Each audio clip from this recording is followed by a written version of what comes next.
es el capítulo 7 y por supuesto, como siempre hacemos, vamos a primero recordar algunas cosas y lo primero que vamos a recordar es cuáles son las obras que requieren compactación. Hemos entendido que el terraplén de una carretera es una obra que requiere compactación, ¿no? Entendemos que nosotros vemos el terraplén ahí. ¿Por qué hacemos ese terraplén o por qué se ha hecho ese terraplén aquí? Es porque se tiene un puente y se quiere llegar al nivel del puente. Entonces, ahí se coloca el terraplén y este debe ser compactado. Segundo caso, una presa. Esa presa también no es exactamente de ahí, pero la idea es que se esparce el suelo y se lo compacta. ¿Y por qué estas obras requieren compactación? Porque las propiedades que necesitamos del suelo para que cumplan el objetivo por el cual ha sido colocado deben ser adecuadas. ¿En cuanto a qué? Hemos dicho en cuanto a reducción o prevención de los asentamientos perjudiciales, en cuanto al aumento de la resistencia del suelo y el mejoramiento de la estabilidad del talud, en cuanto a la reducción y la expansión, reducción de expansión y contracción del suelo e impide los daños de las heladas y por último, reduce el escurrimiento del agua. Esos son los objetivos. Y en nuestra primera clase de compactación hemos dicho que un terraplén de gran volumen compactado ha sido la presa Misikuni. ¿Compactado para qué? Para colocar la pantalla de hormigón. Entonces hacemos hacer el corte ahí, se pone la pantalla de hormigón y aquí está el terraplén con diferentes materiales de tal manera que asegure la estabilidad en cuanto al asentamiento, en cuanto a la resistencia al corte. Y además, muy específicamente aquí, por ejemplo, está la taguía aguas arriba. Si uno ve la taguía aguas arriba, es una presa que tiene un material 1A en el centro, arcilla, y a los bordes el material 3B, un material grueso, y se lo pone ahí con una razón, para que el agua del río no llegue a la presa al rato de estar siendo construida. Y por supuesto, estos materiales necesitan compactación. Entonces, eso es lo que nosotros vemos. Y hemos visto varias imágenes, estamos solo resumiendo nuestra clase de introducción. Y por ejemplo, esta es la taguía, muy clara, una presa que ha requerido compactación. En su momento se ha esparcido el material, este es el que les digo, el grueso y aquí el fino, y se lo ha compactado y ha formado esto. Y al otro lado, la taguía aguas abajo, también material 3C, 3B y otra vez el 1 que es la arcilla. Y el rato que se ha colocado aquello para que el agua del río no retorne y deje trabajar tranquilo aquí. Lo propio de esa manera y ha requerido su compactación. Y por encima otros materiales que se los coloca de cierta manera y compacta, por ejemplo, el material 4S, que se lo coloca de esa manera. Y al ir avanzando, pues aquí se tiene la taguía aguas abajo, el terraplén, y entre medio los materiales. Y nos hemos concentrado en este punto y hemos dicho esto resume todo en cuanto a qué sucede. Lleguen los volquetes, echan, se esparce y luego se compacta. Un material aquí, otro allá, otro aquí. Es solo cuestión de utilizar el banco de préstamo adecuado y de esa manera es que aquí el dren, ¿no? El dren es este material más grueso, aquí marcado como 2B. Aquí el 3B o más que 2B el dren, 3D el dren. 3 aquí, 3 allá, que para este tipo de presa involucra material grueso. Y por otro lado, el apoyo de esto. Entonces, para apoyar la pantalla de hormigón, hemos dicho que se ha puesto suelo con cemento, el extrudado, que igual ha sido compactado. Ahí está la compactadora, pero más pequeña porque está al borde y encima la losa de hormigón. aquí toda la idea del material compactado ya concluido y después la losa de hormigón en diferentes partes. Y este último nos muestra claramente nuestro terraplén y ese terraplén que ha tenido ciertas propiedades y detrás la losa compactada, ¿no?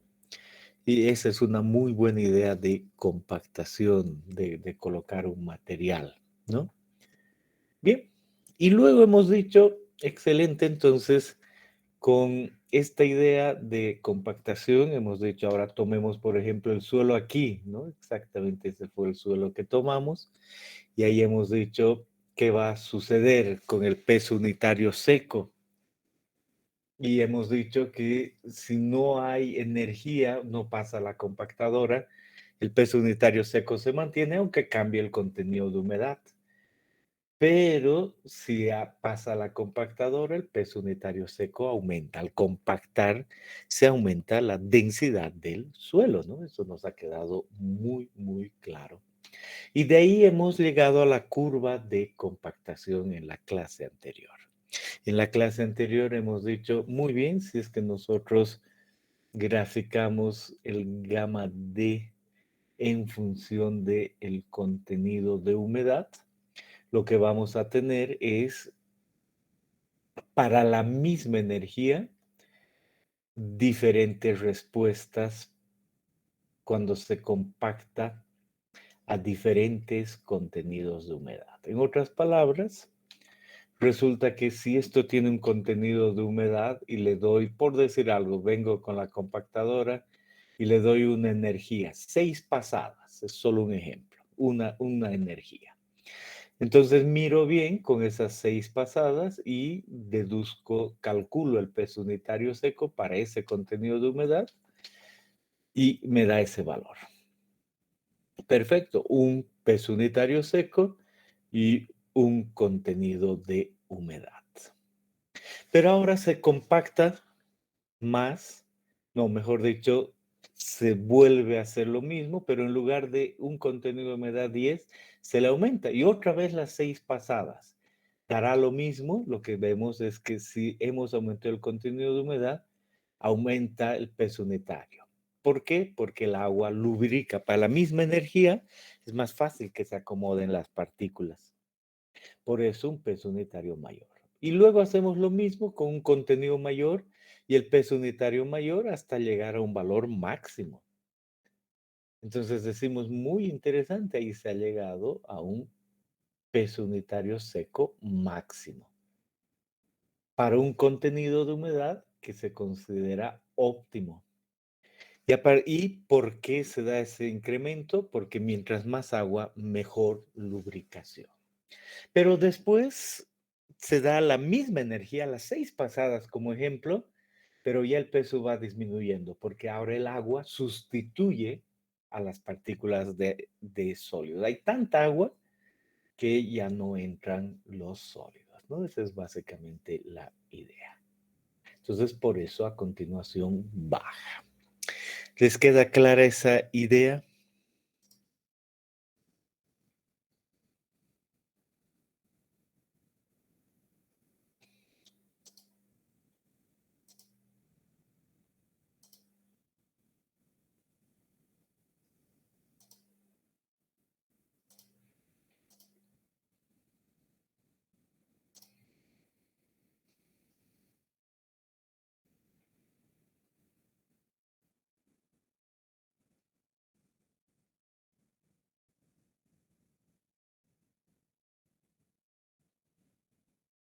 Bien.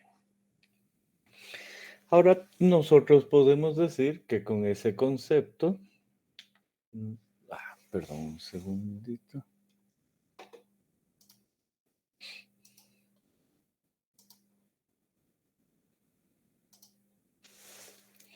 Pues podemos definir,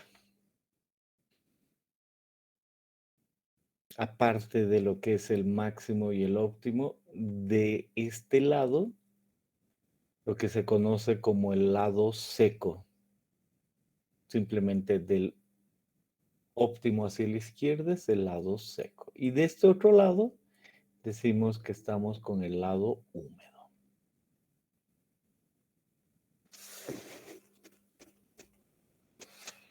Excelente. Muy bien. Y ahora resulta que nosotros queremos ver ciertas ecuaciones. Decimos, vámonos al capítulo uno y veamos esta ecuación del peso unitario seco en función del peso unitario relacionado con uno más el contenido de humedad. Y digo, realmente yo puedo aquí medir el peso unitario y mido el contenido de humedad. Y realmente ese es el valor que yo mido y va al otro lado. Resulta que ese peso unitario con el contenido de humedad me da lugar a un peso unitario seco y ese peso unitario seco es el que he calculado aquí y coloco en esas posiciones. Perfecto. Y por otro lado, yo veo otra ecuación del capítulo uno, esa es la palabra exacta, el lugar exacto, no palabra. Y digo, ese es del capítulo uno, el peso unitario seco es GS, gama del agua, uno más GSWS. Y me dice el peso unitario seco depende del grado de saturación y el contenido de humedad. Y aquí tengo gamma D en función del contenido de humedad. Y me pregunto, ¿esta ecuación responde a esta? No, para nada. Esta es la curva de compactación que no tiene que ver con esta relación. ¿No? Eso debo distinguir. La curva de compactación no es esta relación, a pesar de que evidentemente yo puedo ver el peso unitario seco y el contenido de humedad uno en función del otro, pero lo que estamos aprendiendo es que la curva de compactación tiene que ver con la energía colocada, es diferente. Pero ya que tengo la ecuación ahí y puedo yo decir, le pondré, por decir algo, un grado de saturación de 100%. Quiero saber cómo lucería esa curva para un grado de saturación para ese suelo que estoy compactando. Y digo, muy bien, por ejemplo, para 15% me da un valor ahí, con esta ecuación. Para 17%, 16, no importa, otro valor, otro valor, otro valor, y así, en función del contenido de humedad, esa es la curva que representa esta relación. Ese suelo, peso unitario en función del contenido de humedad, para un grado de saturación del 100%, ese 100% da una curva de ese estilo. No es la misma curva de compactación, pero sí me avisa en qué lugar yo puedo tener para ese suelo el 100% de saturación. Y por supuesto que puedo yo a esa curva poner un 90%, ¿no? Queda claro. Es solo un ejemplo 90 o cualquier otro valor. Y si pongo 90%, me puedo imaginar otra curva de ese estilo, pero ya con un grado de saturación de 90%. Me puedo imaginar. Consecuencia, digo, muy interesante. Por ejemplo, en este punto es ese suelo. Al compactarlo con este contenido de humedad, he alcanzado ese valor y un peso unitario. Pero al mismo tiempo, por supuesto, porque es el mismo suelo, cae en esta curva de 90% y por lo tanto puedo decir, ese suelo, en ese punto, al ser compactado, tiene un grado de saturación 90%. ¿Por qué se aplica esa relación para ese suelo?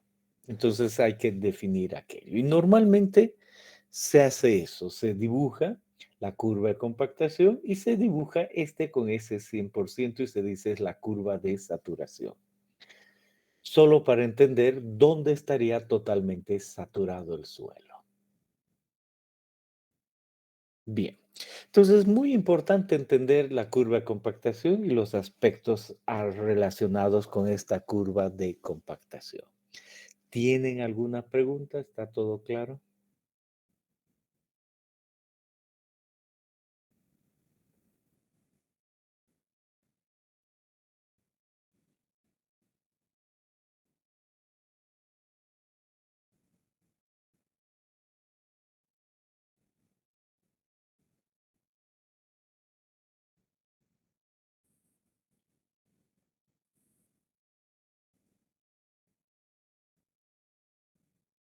Bien. Ahora probemos esa curva de compactación para diferentes tipos de suelo. Y aquí aparecen los diferentes tipos de suelo.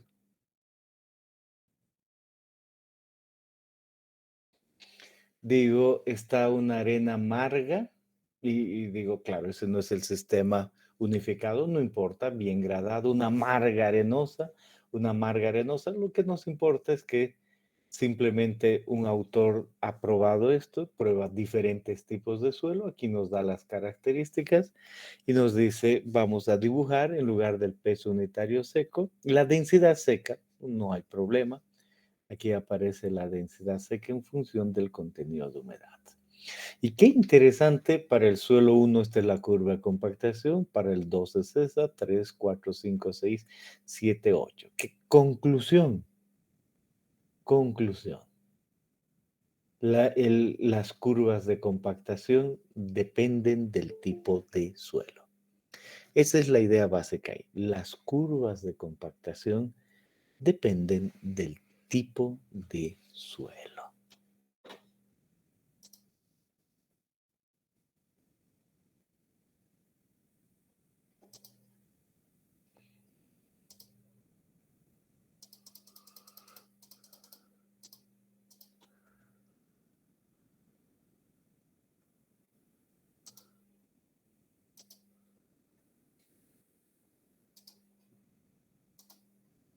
Bien.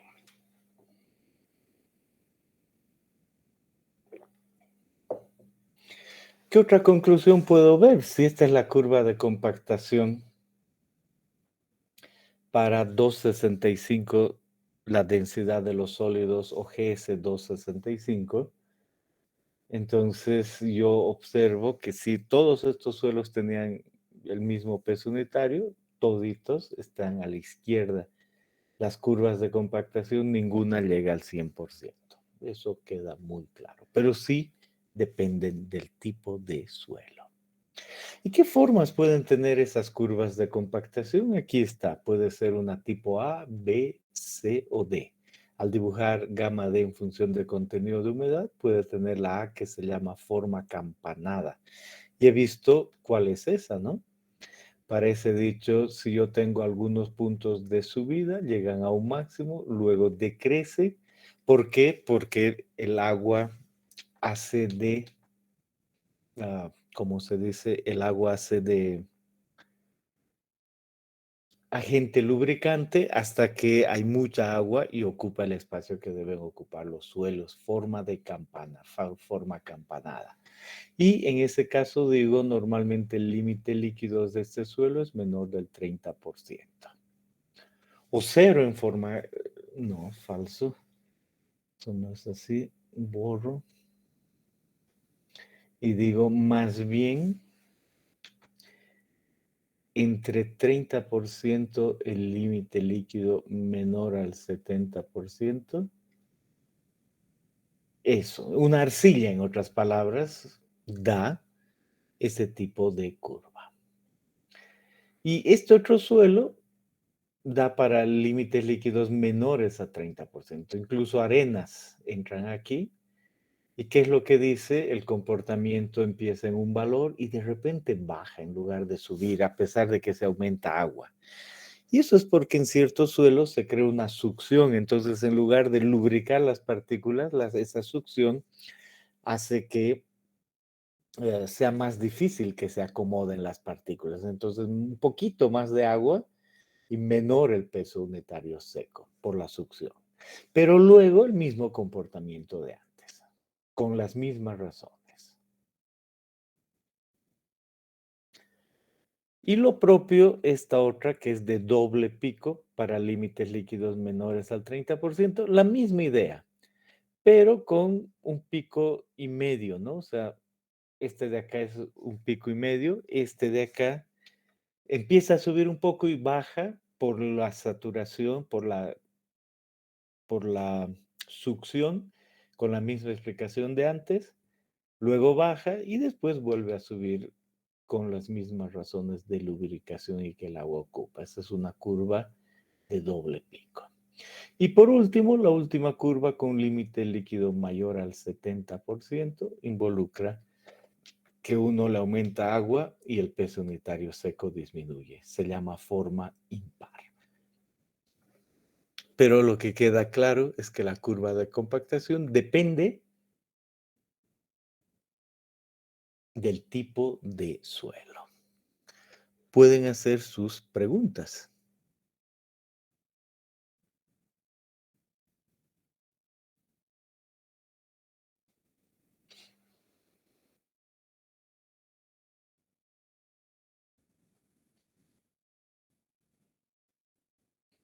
Bien. Resulta que, sin fijarnos todavía en lo que dice aquí, nosotros hemos obtenido esa curva para un tipo de suelo. Aquí está la curva de saturación. Y hemos hablado que eso era para una energía, podría haber sido 6 pasadas, ¿se acuerdan? Para una misma energía, es que uno tiene esa variación. Y ahora hay más energía. En lugar de 6 pasadas, 8 pasadas. ¿Afecta algo la curva? Sí. Aumenta el peso unitario seco en general. Para el mismo contenido de humedad se tiene mayor peso unitario y el punto óptimo tiene un contenido de humedad menor, pero una densidad seca mayor. Más energía, por decir algo, 6 pasadas, 8 pasadas, 10 pasadas en el mismo suelo, después 15 pasados, queda claro. El otro factor que afecta la curva de compactación, así como se ve, es la energía. Mientras más energía uno le dé, más el peso unitario seco, el contenido de óptimo menor. Contenido de humedad óptimo menor. ¿Les ha quedado claro?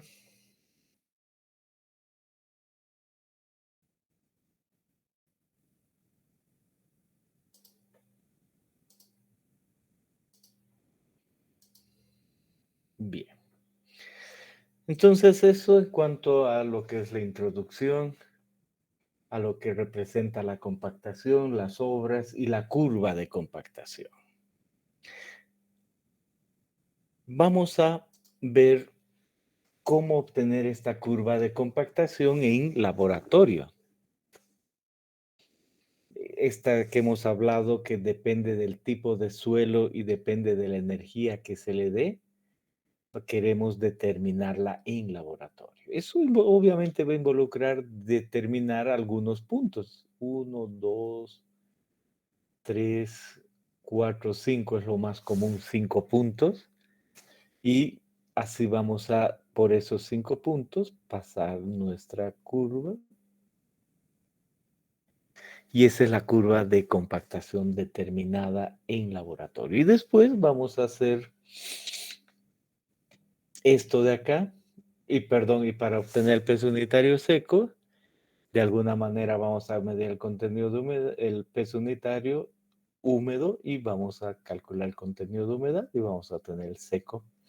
Y después vamos a trazar esta otra curva para un grado de saturación de 100% y para ese suelo con un GS específico, vamos a determinar la otra curva, la curva de saturación. También vamos a querer hacer eso. Y el resultado en laboratorio va a ser esas dos curvas. Eso es lo normal. ¿De acuerdo? ¿Cuál es el ensayo detrás? El ensayo Proctor estándar. Proctor estándar. Proctor, ¿por qué? Porque es el apellido de la persona que introdujo este ensayo. Y estándar asociado con el más común. Empecemos con el Proctor estándar. Para eso se tiene un molde. Es un molde metálico y ahí ustedes pueden ver el diámetro aquí. 4 pulgadas, casi 10 centímetros. El alto aquí, 11 centímetros, ¿no? Un molde no muy grande y con una extensión. Y aquí un martillo con un peso de 2.5 kilogramos que se puede elevar 12 pulgadas, 305 milímetros casi. Y cada vez que se suelta el martillo es una masa que cae 30 centímetros. Por lo tanto, cuando choque esto en la superficie que choque, va a pasar una energía conocida de peso por altura, ¿verdad? Y lo que se hace es eso, aplicar energía al suelo que se ponga ahí. Y en este Proctor estándar simplemente se dice, vamos a colocar nuestro suelo en 3 capas. Entonces se empieza y se dice, vamos a poner una capa de suelo, por decir hasta ahí. Agarramos este martillo y lo ponemos encima, levantamos, dejamos caer, levantamos esta masa hasta arriba, la dejamos caer, golpea el suelo y le hemos dado una energía. ¿Qué energía? Este peso por la altura, una energía conocida. Y ponemos al lado y golpeamos otra vez y golpeamos otra vez y así golpeamos 25 golpes. Entonces le damos, como ya hemos dicho, número 3 capas y cada capa 25 golpes. Bien, hemos hecho en la primera capa los 25 golpes, luego más suelo en la segunda capa, 25 golpes, y luego más suelo, subimos un poquito, para eso la extensión, 25 golpes, y luego enrazamos. Y sabemos exactamente la energía que le damos, ¿no? ¿Por qué? Porque la energía tiene que ver con el número de golpes por el número de capas. 25 por 3 por el peso por la altura.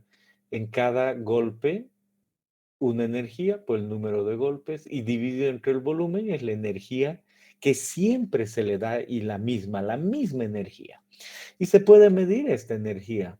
Es fácil, se sabe que en este Proctor ese es 600 kilojoules, si la memoria no me falla. Entonces siempre se le da 600 kilojoules en el ensayo Proctor estándar y lo que se obtiene es el peso unitario, ¿no? Se entiende que una vez que se ha llegado a eso, ese suelo ahí tiene un peso unitario. Además, un contenido de humedad, por lo tanto, un gamma D. Conozco el gamma D de ese suelo para un contenido de humedad. Y luego cambio el contenido de humedad y al cambiar el contenido de humedad voy a poder conseguir otro peso unitario seco. Entonces se nota claramente que para mi suelo obtengo un primer punto ahí, como acabo de decir. Luego le cambio el contenido de humedad, obtengo un segundo punto, luego uno tercero, luego uno cuarto, uno quinto. Y a partir de ese puedo deducir esta curva, que es la curva de compactación, con los puntos del ensayo. Y después de deducir esa curva, simplemente para este rango de contenidos de humedad, deduzco cuál es esta otra curva, la curva de saturación, con la ecuación que he visto antes. Y ese es el resultado. Veamos un video que nos da esta idea y después pueden hacer las preguntas. Nos vamos al laboratorio y vemos en qué consiste este ensayo de compactación Proctor estándar.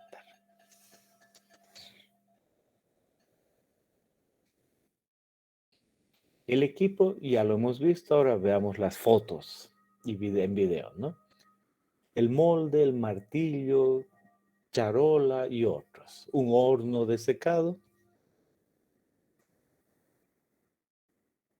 ¿Cuál es el procedimiento? Aquí hay que tamizar la muestra de suelo y me dice que pase la malla número 4. Es parte de lo que dice la norma de laboratorio. Y humedecer. Ahí está, se le está agregando agua hasta que el queso tenga una mezcla homogénea.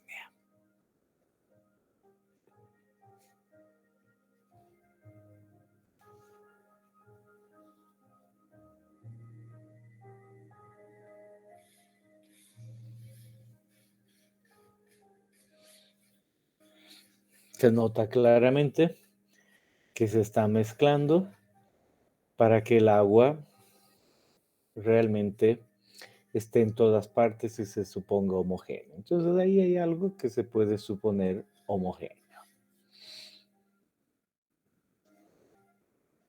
Y ahí está nuestro molde. Ahí miren, se está sacando la extensión y se quiere saber exactamente las dimensiones. Ya nos venden con dimensiones, pero puede variar un poco por el uso. Y ahí están las dimensiones. En laboratorios se toman 3 y el promedio representa el diámetro de ese molde. Y ahora la altura. Nos han vendido un molde siempre con la misma altura, pero la obtenemos exactamente.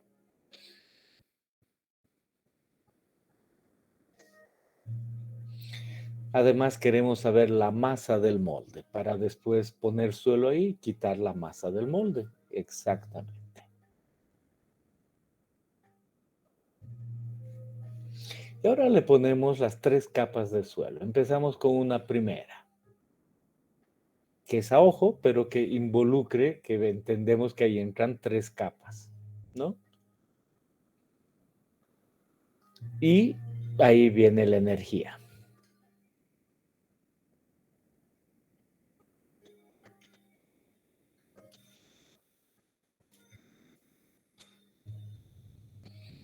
Entonces eso significa dar un golpe, se va moviendo el martillo, se sube, se suelta, se sube, se suelta y hay que contar 25 de esos. Y siempre va a ser la energía, en cualquier parte del mundo, sobre cualquier suelo, la misma energía. 25 golpes en una primera capa.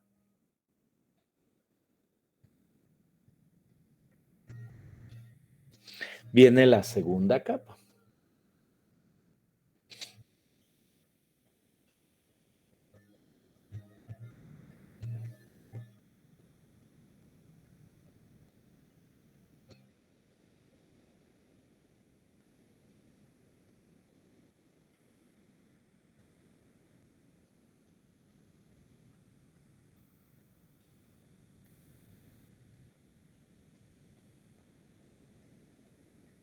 Y ahora la tercera capa.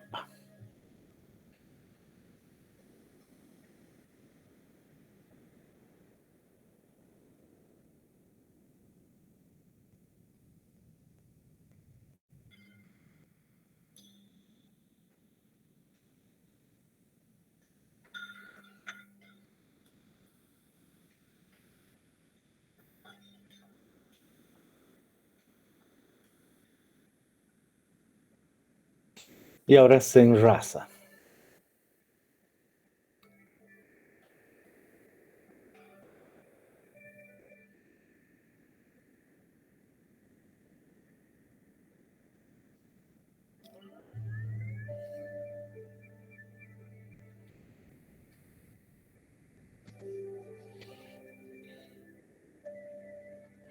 Y por supuesto se saca la masa. Entonces así uno tiene la masa húmeda y tiene el volumen exacto de aquello.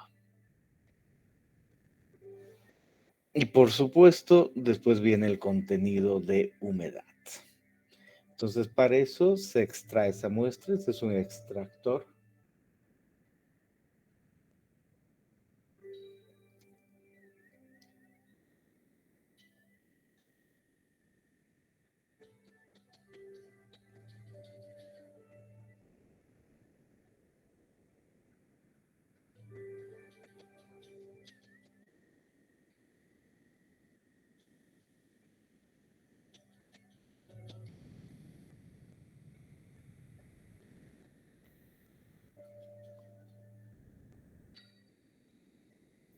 Y ahí queda muy claro cuál es la muestra que estaba en el molde.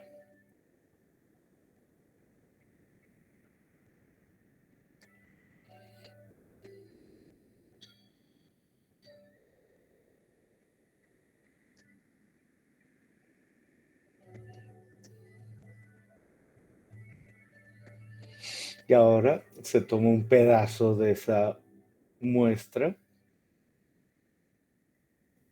para saber cuál es el contenido de humedad. Ahí vean ustedes las latas y todo lo que se requiere.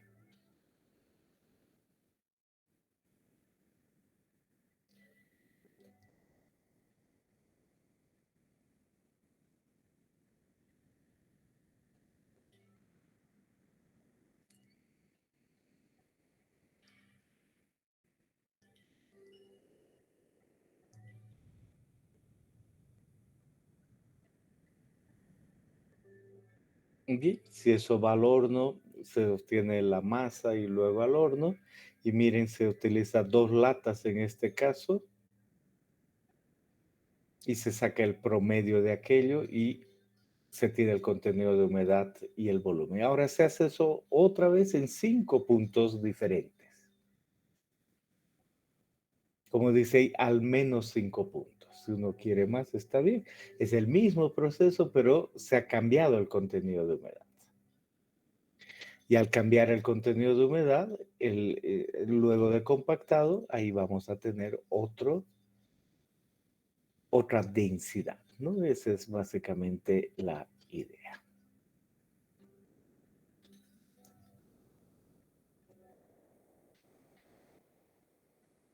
Pero el proceso es exactamente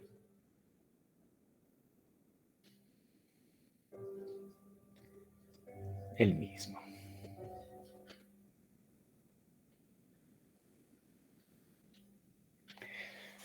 Bien, y ahí están con los puntos obtenidos esa curva de compactación, la que habíamos visto, ¿no? La curva de compactación y adicionalmente la curva de saturación. ¿Les ha quedado claro el procedimiento? ¿Desean hacer alguna pregunta?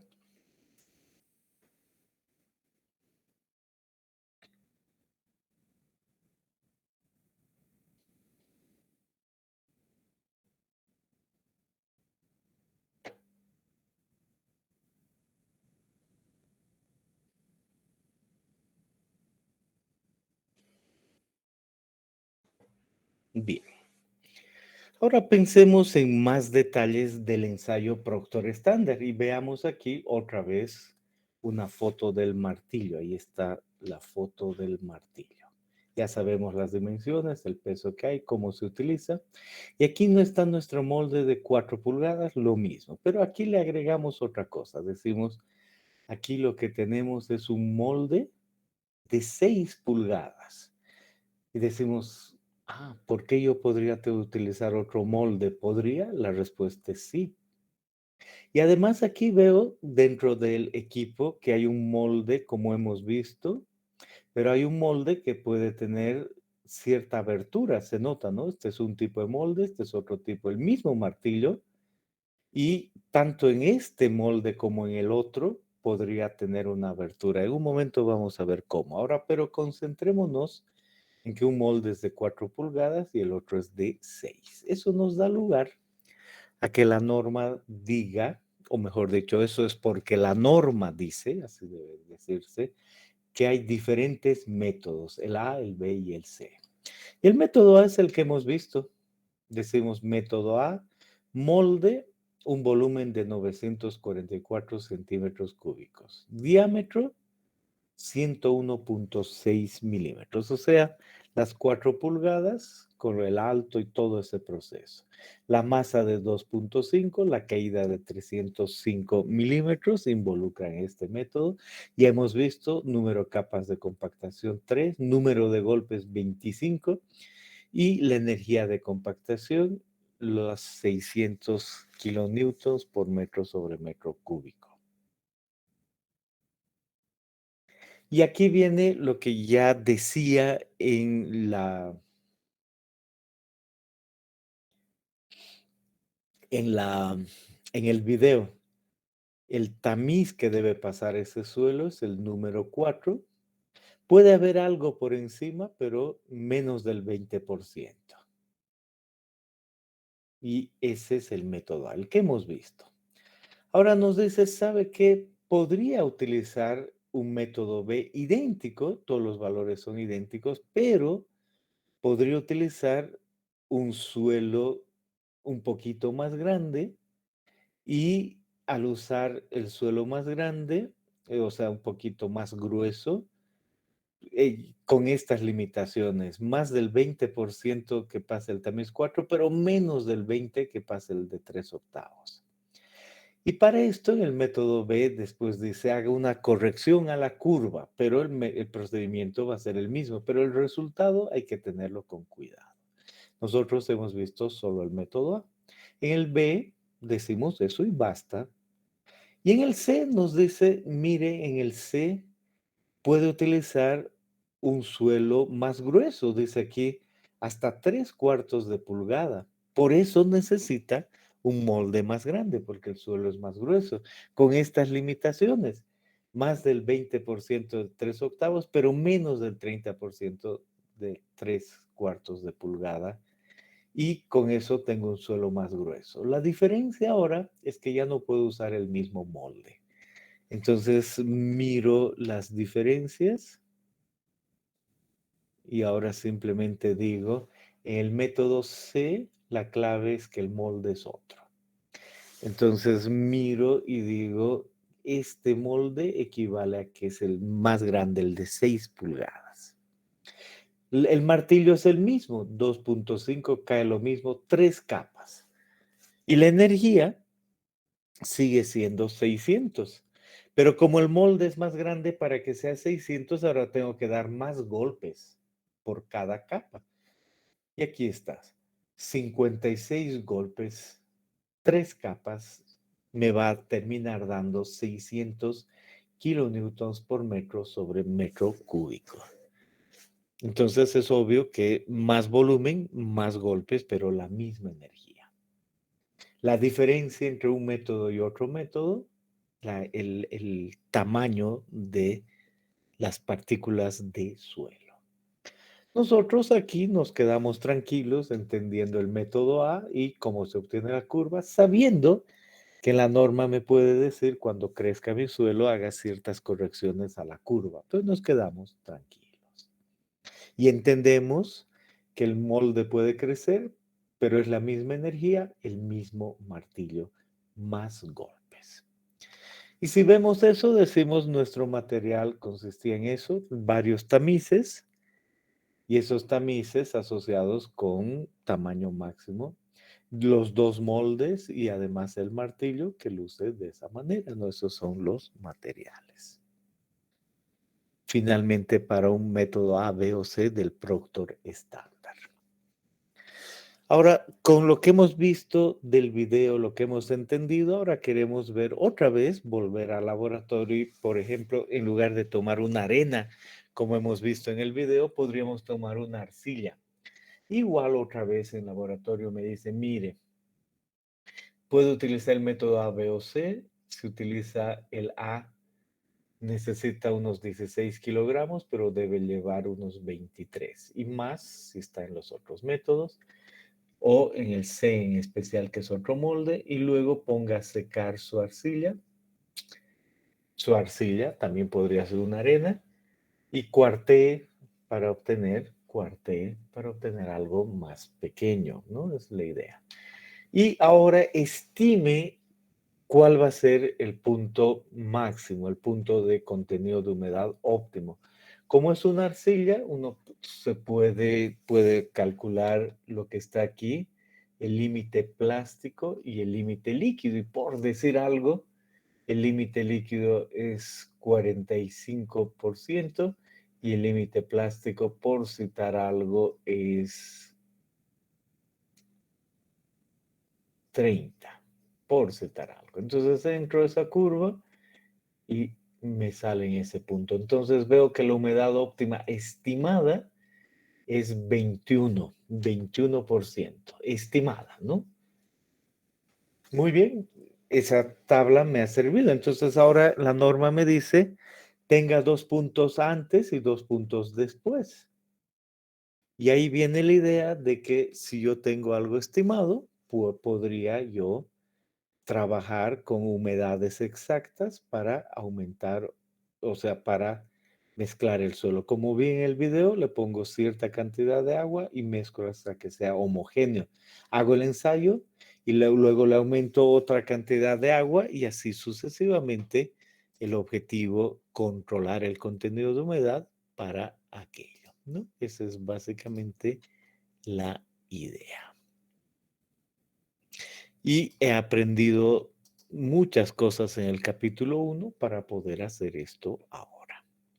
Y luego que tengo los puntos definidos y la cantidad de agua, en este ejercicio, no en este ejercicio, en este caso, que estoy en laboratorio, vuelvo a pesar mi molde y, por supuesto, hago el ensayo. Y aquí me dice, este es el martillo, 4 pulgadas, golpee 1, 2, 3, 4 y después alrededor. Si el molde es más grande, hay cierta forma, de tal manera que se cubra todo y sea homogéneo. Y el procedimiento es siempre, no se olvide tamizar de acuerdo a lo que tenga de suelo y 4 pulgadas, número 4, todo aquello, no 4 pulgadas, sino número 4.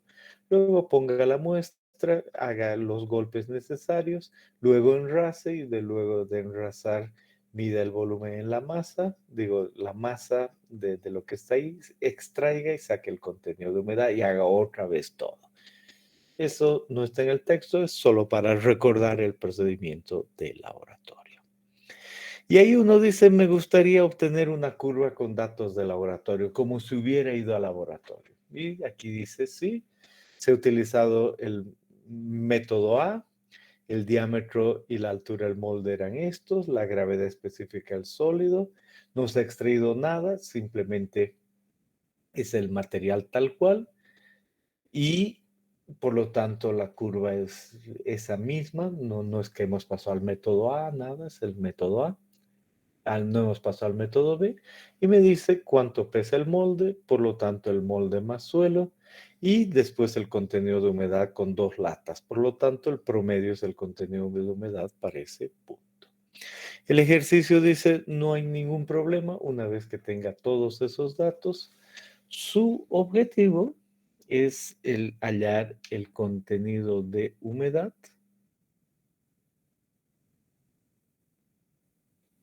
Ahí está el contenido de humedad. Y después el peso unitario seco. Entonces, a este le corresponde eso, a este S, a ese S, a ese S y a ese S. Y grafique. Entonces, en este caso salen esos puntos. 1, 2, 3, 4, 5. Y en este ejercicio, con esos datos, que es fácil, no es problema, simplemente dice ahora, halla el máximo y por supuesto, uno podría agarrar una curva así y también podría agarrar una curva de este otro estilo, ¿no? Eso queda muy, muy claro. Y la norma solo dice ajuste la curva, no dice mucho más. Entonces, ¿cómo se solucionan estos problemas si hay discrepancia? Uno hace un punto más, ¿no? O une, y con la experiencia de laboratorio no hay problema. Entonces, se hace un punto ahí, determina qué es qué. En este ejercicio dice, si agarramos un ajuste de Excel, esa es la ecuación que representa esa curva de ahí. Si uno dibuja otra, podría dibujar esa otra, pero bueno, no importa. O sea, la idea es que podemos dibujar lo necesario. Y después de hacer eso, dice, además quiero para esos contenidos de humedad, para esos mismos contenidos de humedad, el peso unitario con 0 aire de vacío para el grado de saturación 100%. La ecuación que vimos. Y ahí aparecen esos valores y eso da lugar a que se conozca esta curva. Y eso es lo que se dibuja siempre. Bien, por supuesto deben trabajar en eso. Hoy es viernes, para el lunes deben hacer este ejercicio primero. ¿Alguna pregunta, comentario?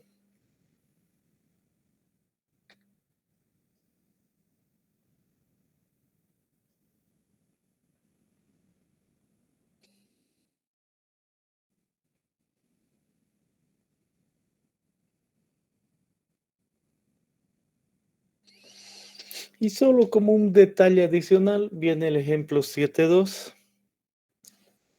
y el ejemplo 7.2 involucra lo que dice aquí. Se tiene un suelo con un contenido de humedad de 8%, el óptimo se ha estimado en 11%, el peso unitario máximo en tanto, la gravedad específica en tanto, calcular la cantidad de agua que se debe añadir a la muestra para que ésta alcance el valor máximo de peso unitario seco en el ensayo y el volumen tanto. Como ¿Cuánto de agua para 11%? Recordar lo que hemos visto en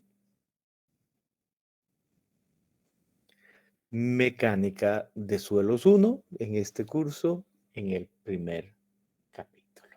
Solo para practicar. Muy bien. Entonces, ese es un segundo ejercicio para el lunes. Pueden hacer sus preguntas.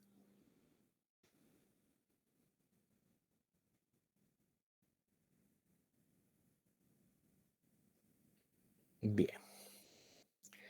Ahora resulta que el ensayo de compactación Proctor ha sido modificado con el tiempo. Entonces aparece, y miren, el título es muy claro, el ensayo Proctor modificado o sí, la prueba Proctor modificada. Proctor, el apellido de la persona que propuso, modificado variación al estándar. Y aquí está una relación de peso unitario seco en función de contenido de humedad y dice que el resultado de un Proctor estándar tal cual hemos entendido es este de acá, Proctor estándar. Y aquí está la línea de saturación con el 100% de saturación para esta gravedad específica en los sólidos que está como densidad ahí. Ahora resulta que también puedo dibujar, y entendió muy bien lo que eso significa, una línea para el 80 y una para el 60. Eso me queda muy claro. Entonces ahí están las líneas. Y ahora le doy más energía, más energía. Ahí está el asunto. Y al darle más energía, ¿qué va a pasar con la curva en el mismo suelo? Va a cambiar de posición. Yo ya había entendido eso en esta misma clase. El máximo va a subir, el óptimo va a disminuir y los puntos me van a dar otra curva con una densidad seca mayor. Entonces, por eso dice, este es el Proctor estándar y hay que darle más energía para el Proctor modificado. Ahora, ¿por qué antes, y vamos a usar estos números que varían de suelo a suelo, pero por ejemplo, antes se decía, si estamos en este orden de 1.72, lo que es megagramos por metro cúbico o gramos por centímetro cúbico, 1.72, en campo, para ese suelo se utilizaba compactadoras, se pasaba 6, 8 veces, lo que sea, y en el rango que se utilizaba, estábamos ahí, nos servía esa curva. Pero en los años las compactadoras han sido más grandes, ha sido más fácil compactar. Por lo tanto, en los años ya hemos pasado de esos para este suelo 1.72 a valores de 1.9, 1.80 y algo. Es solo una idea general porque hemos podido compactar más, con más energía. Entonces, de ahí que se ha necesitado cambiar el Proctor a este rango. El día de hoy, ¿cuál es el verdadero estándar? Es el Proctor modificado. Entonces, uno no pide un Proctor estándar, no dice, no va al laboratorio y dice, quiero saber la curva de compactación, hágame un Proctor estándar. No, uno va al laboratorio y dice, hágame un Proctor modificado, porque eso es lo que la siguiente clase vamos a ver, se asocia con el campo realmente. ¿Queda claro la diferencia entre uno estándar y modificado hasta ahora? Pueden hacer sus preguntas.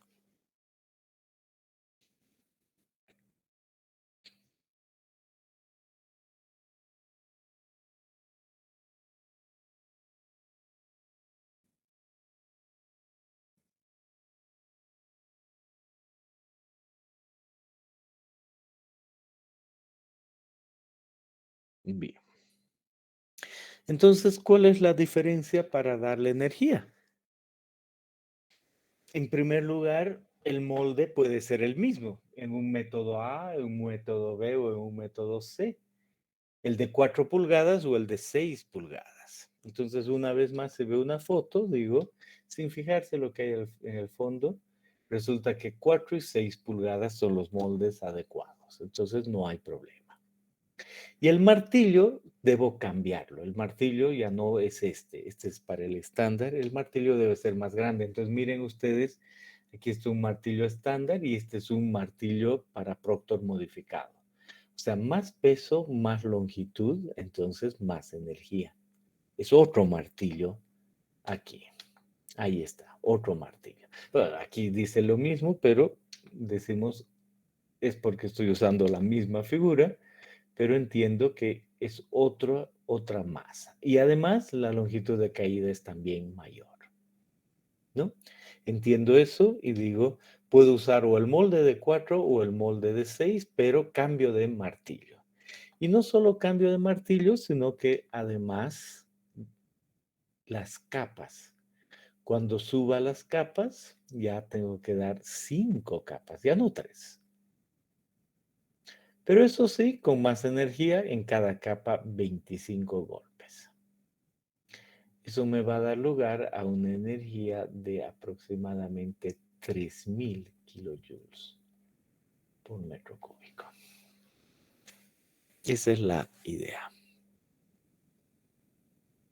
Y como ya hemos visto, pues diferentes moldes, vale, y diferente. Ahora, esto es de otro ensayo, no se preocupe, solo para la idea. Y por supuesto, igual hay un método A, B y C, y la diferencia consiste en el diámetro y por supuesto el martillo. He vuelto a traer la tabla estándar, pero es la misma idea. Muy bien, entonces veamos otro video asociado con el Proctor modificado y además otros moldes para conocer más cosas. Entonces vámonos otra vez al laboratorio.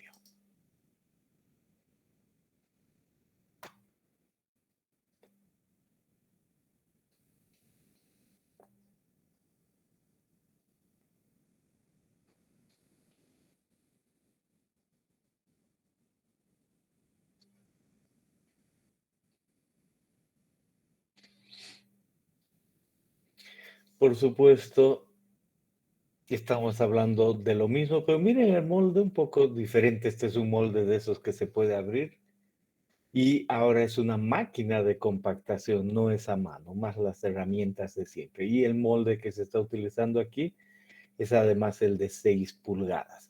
No porque para el estándar sea 4 y para el modificado 6, no, sino porque se tiene un suelo más grueso, eso es todo. Tanto en el estándar como el modificado se usa eso.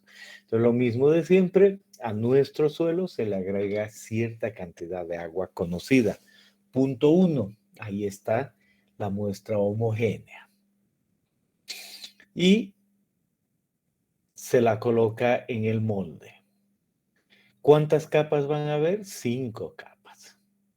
Y en este caso, miren el equipo que permite dar las 25 golpes automáticamente. ¿Y cuántas capas? 5 capas. Ahí está. Entonces ahí está nuestro suelo con 5 capas, que pesa más, por supuesto. Y luego se debe enrasar.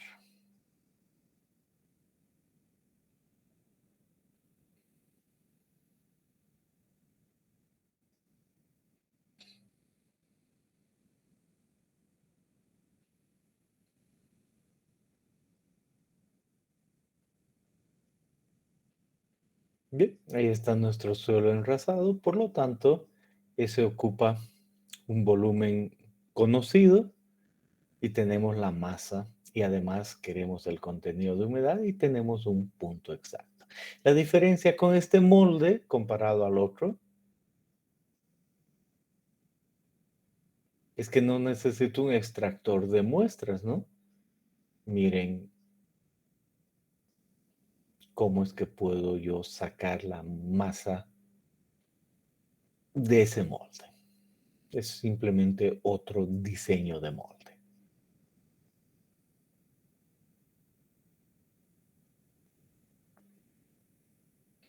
Y queremos saber el contenido de humedad de una parte de esa muestra, ¿no? Esa es básicamente la idea. Excelente. Por supuesto, es lo que ya hemos dicho, y calculado el contenido de humedad y el peso unitario seco, es que se tiene un punto y luego se aumenta el contenido de humedad para obtener más puntos. Y de esa manera hemos podido obtener otra vez 1, 2, 3, 4, 5, por decir algo, puntos y la curva de compactación modificada. Y después dibujamos la de 100% de saturación. Y listo. Y queda reportado. Preguntas hasta acá.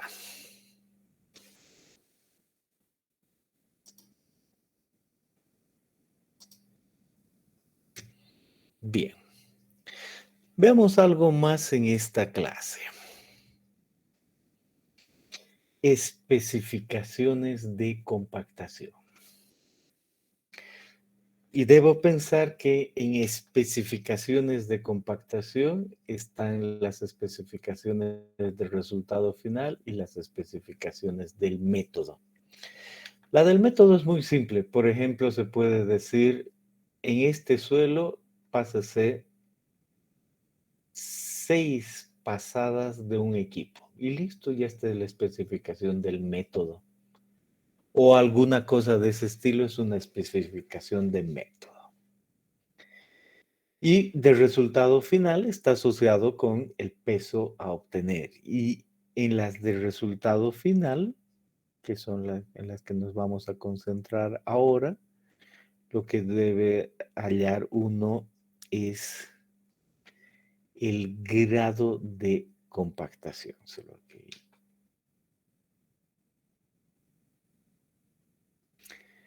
Y se define el grado de compactación con un valor R como el peso unitario en campos sobre el gamma D máximo en laboratorio.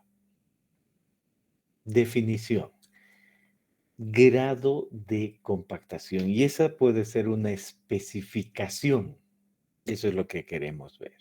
Entonces, ¿qué quiere decir eso? Que yo voy a tener un suelo y ese suelo voy a utilizarlo para algo. Por ejemplo, una presa. Digo, voy a sacar mi arcilla de tal lugar que se llama banco de préstamo y representativo de esa arcilla y ese banco de préstamo es esta curva. Una de Proctor modificado, que es lo que he dicho es más común, que es una mayor que estándar. Y en esa curva he obtenido este punto de tal manera que yo conozco esta densidad, el gamma D máximo o peso unitario máximo. Eso he obtenido en laboratorio. Entonces el grado de compactación me dice, aquí ponga aquí abajo ese valor que obtiene en laboratorio. Es este de ahí. Y ahora dice, usted va a ir a campo y va a compactar de cierta manera. No es el laboratorio. En laboratorio ha salido eso. Pero ahora en campo va a obtener un peso unitario seco. La siguiente clase vamos a medir cómo medir eso en campo. Vamos a ver cómo medir. Pero ahora le diremos es un valor cualquiera. Si nos inventamos unos números, podríamos decir este está en el orden de 1.80 y tantos de peso unitario seco máximo. Habrá algún suelo en que este valor, por ejemplo, sea 2 gramos por centímetro cúbico. Entonces, para mí va a ser fácil, 2 gramos por centímetro cúbico, aproximadamente 20 kilonewtons por metro cúbico. ¿De acuerdo? Es un ejemplo nada más. Y ahora en campo yo obtengo un valor, por decir algo, de 1.8, aproximadamente 18 kilonewtons por metro cúbico. Entonces me dice, ¿sabe qué? Con esos valores, su grado de compactación es 18 dividido entre 20 multiplicado por 100 en las unidades adecuadas. Entonces eso es muy simple, 18 sobre 20 por 100 equivale al 90%. Entonces Me dice, usted ha obtenido un grado de compactación del 90%. ¿Está bien? ¿Es correcto? Bien, ahora la pregunta es, ¿sirve eso? Sí, la respuesta es sirve, pero alguien ha tenido que asumir algunas cosas o hacer ensayos o algo, o recurrir a una norma para avisarme si ese R 90% está bien. Y la verdad es que en un proyecto uno encuentra en las especificaciones el grado de R. Esa es la idea. En el proyecto uno dice, yo quiero obtener un R que sea mayor que 85, es típico, o 90, o 95, o 98. Esos valores uno los ve bastantes veces. 85, 90, 95, 98. Entonces, si yo he obtenido 90, viene el supervisor, mide mi 90, ve la especificación y dice, para este proyecto bastaba 85. Listo, he cumplido con la compactación. Esas son las especificaciones. Eso quiere decir que, por citar algo, yo estaba con un valor de campo aquí menor. ¿Eso qué quiere decir? Que realmente no he estado en un valor más bajo. No hay problema, funcionaba, funcionaba. No, no hay lío. Esas son las especificaciones de compactación. En teoría, eso quisiera decir que si yo tengo el máximo ahí y mi R, por ejemplo, es el 90%, entonces yo tengo un valor menor del peso unitario, porque no me olvido que R no es nada más que el gamma D de campo sobre el gamma D máximo. Consecuencia, el gamma D que debo obtener en campo es el R por el gamma D máximo. Y si R es menor a 1 o 100%, el gamma D es menor. Entonces de ahí viene que da lugar a un valor menor. Entonces, en teoría, pero es un concepto, yo lo que podría decir es, podría compactar para llegar a ese valor con menor energía y con ese contenido de humedad. Esa es básicamente la idea. Podría obtener menor energía.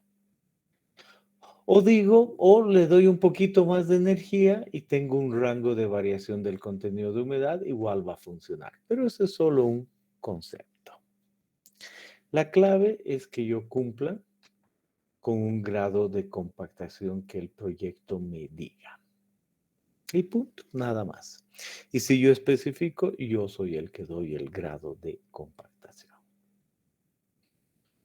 Pueden hacer sus preguntas.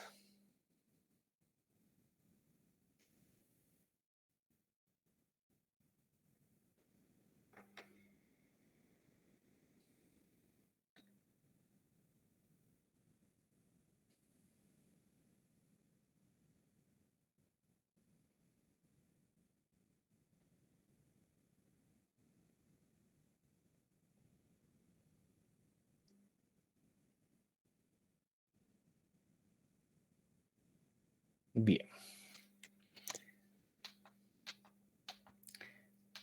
Hoy día planeaba dar un poquito más, pero aunque no, seguiremos en el plan.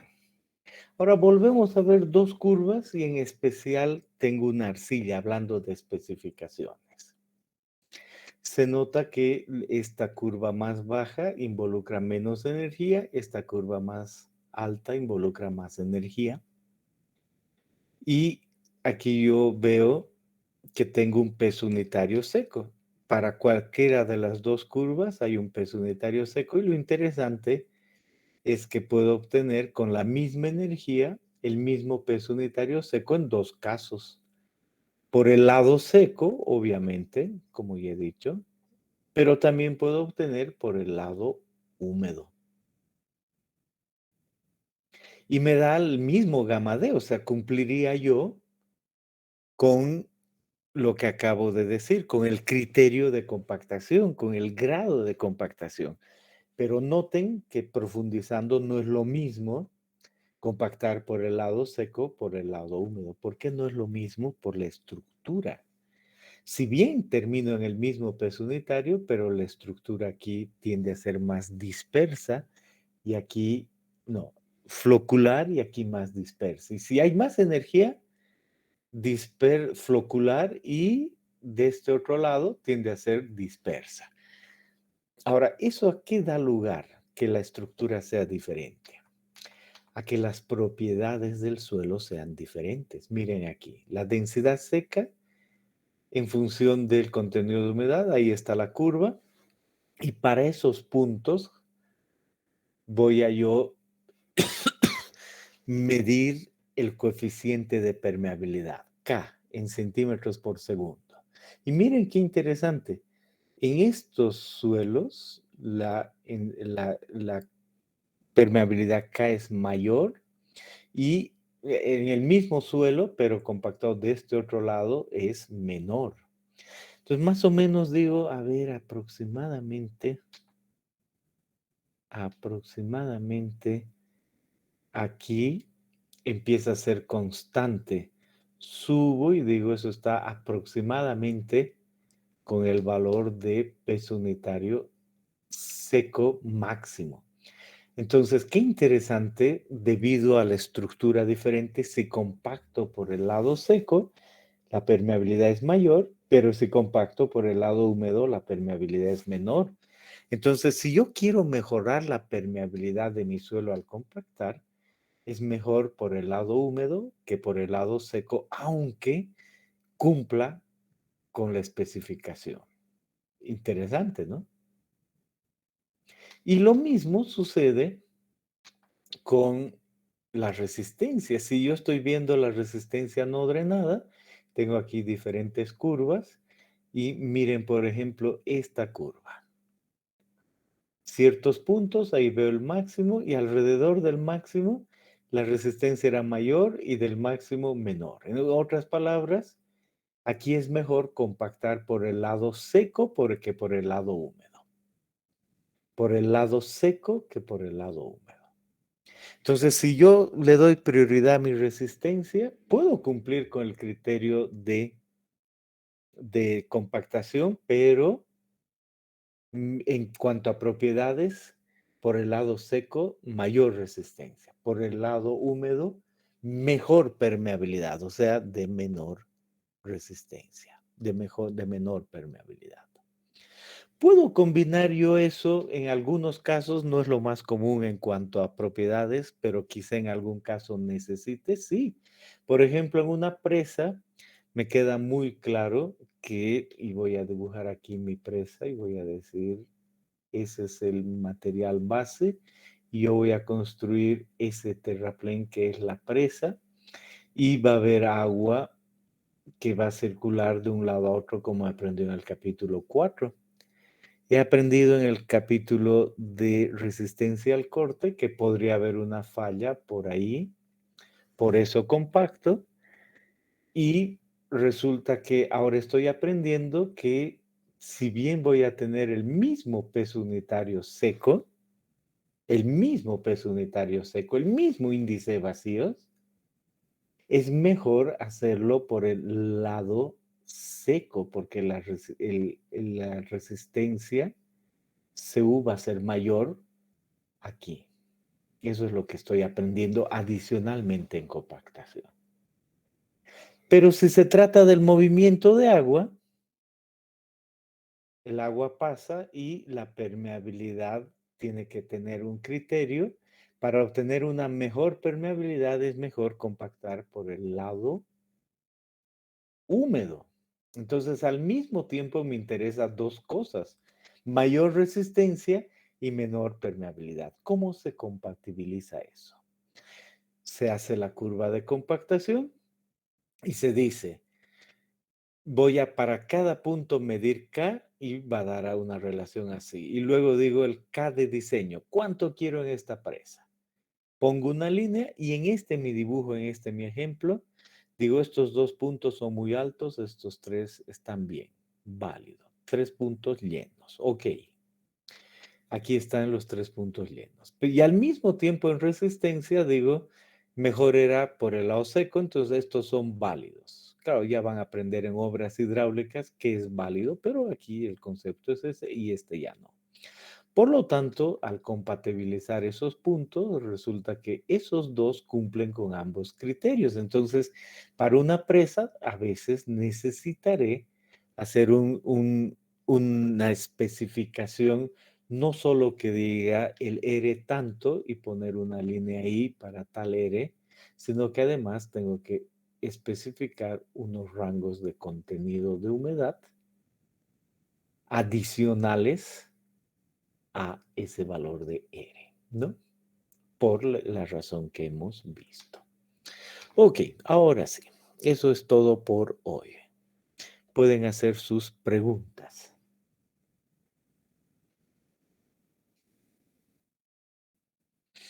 Bien, vámonos. Los veo el lunes. Tengan buen fin de semana.